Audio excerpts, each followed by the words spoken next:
Hello guys, welcome back to my channel DP Design, and in this video we are going to talk about the mechanical mate, hinge mate. So as you can see, this is a hinge I have taken as an example for the hinge mate. So it is made up of these manual mates, but instead of using the manual mates, you have to apply the four mates, right? So instead of this four mate, if you want to apply the one mate only, so how you can do it?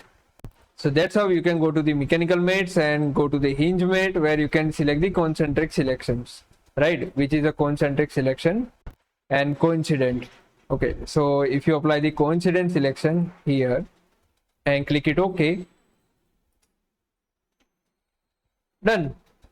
That's how easy it is, right? There is no science behind it. You just have to apply the concentric mate and coincident mate. Okay, so that's how you can just do the hinge mate. Okay, so yeah, it is working fine. Done. So that's how you can do. Okay, that's all for the video. Keep watching, keep sharing, keep learning.